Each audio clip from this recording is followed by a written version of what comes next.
Hello guys! Today's story is Butterfingers.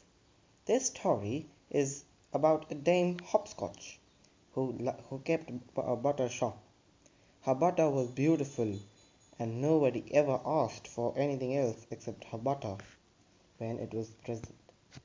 This story tells us how a pixie steals her butter and how she catches her, and then she makes a tradition to call everyone Butterfingers in such a situation. So let's begin. Butterfingers. There was once an old woman called Dame Hopscotch who kept a butter shop. Her butter was lovely. It was a deep, rich yellow, and nobody ever wanted jam on the bread when it was spread with Dame Hopscotch's butter. She stored her butter in a cool, dark shed and kept the key of the shed tied onto her belt.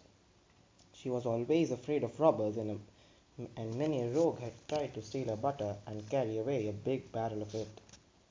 One day her little servant, Pop-Out, came running into Dame Hopscotch in a great state. Someone's been at the butter, he said. Look at this barrel. Dame Hopscotch looked. Dear me, she said. It's been all missed by someone digging in with his hands. What a shame. Now that barrel is spoilt. I wonder who the thief is. It might be Pinkety, and it might be Tootle, and it might be Tiptoe, said Pop-Out. And it might be Twinkle or Skippity or... Yes, it might, said Dame Hopscotch. They've all been playing around this shed. Now I wonder which of those mischievous pixies it is. She thought for a while, and then she rubbed her hands in glee and turned to Pop-Out. Pop-Out, and fetch me a rubber ball from the toy shop. I have a plan to find the thief. Off went Pop-Out and soon came back with a small round ball. Thank you. Now put a fresh barrel in the same place as you found the spoiled one, Pop-Out. Pop-Out did as he was told, and the little pixies playing nearby came to watch him rolling the barrel into the big shed. Ooh, butter! Butter! They cried. Give us some, Pop-Out. We do love butter. Pop-Out shook his head. He locked the shed door behind him and ran back to the house to give Dame Hopscotch the key. She took it and tied it on her belt. Soon the sun went down and darkness fell. Dame Hopscotch took a lantern and went out to look at her shed.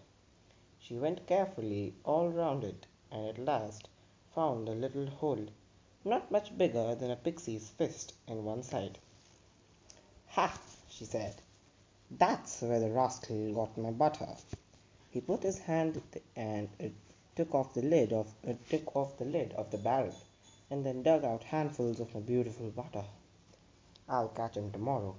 As sure as eggs are eggs, and butter is butter. The next day, Dame Hopscotch stood out at her window and looked out. About a dozen pixies were playing round her shed. When the morning was nearly gone, the old woman sent Pop-Out to the shed with the key. Pop out and see if any more butter is gone, she said. Soon Pop-Out came back, shaking his head dolefully. That new barrel is all spoiled, he said. One of those wicked little pixies has taken the butter again. I wish I knew which one it was. You'll soon see, Dame Hopscotch said, and she picked up her bunchy skirts and went over to where the pixies were playing twos and threes. Come here, called Dame Hopscotch, and they all ran round her. Here's a fine ball, said the old woman. Stand round me in a ring and catch it in a turn. The one that catches it every time shall have a bag of sweets. Ooh!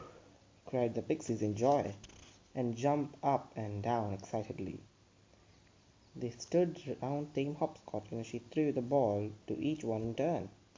They all caught it beautifully except one little pixie who dropped it. Round and round went the ball, and every time the same pixie dropped it on the ground. "Your baby!" cried the others.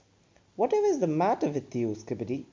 You caught our ball the other day." Skippity blushed red. Dame Hopscotch looked at him sternly.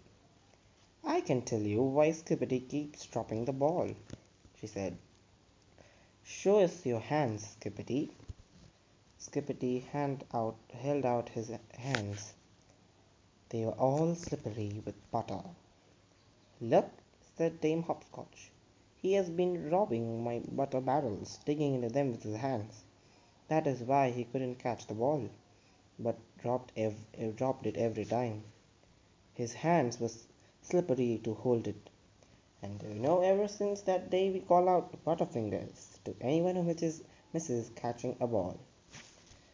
This story has been taken from Enid Blyton's The Brave Toy Soldier, and Other Stories book from the series Popular Rewards. So keep watching of the videos as they come further. Never forget to watch them. Subscribe our channel and click the bell icon. Thank you.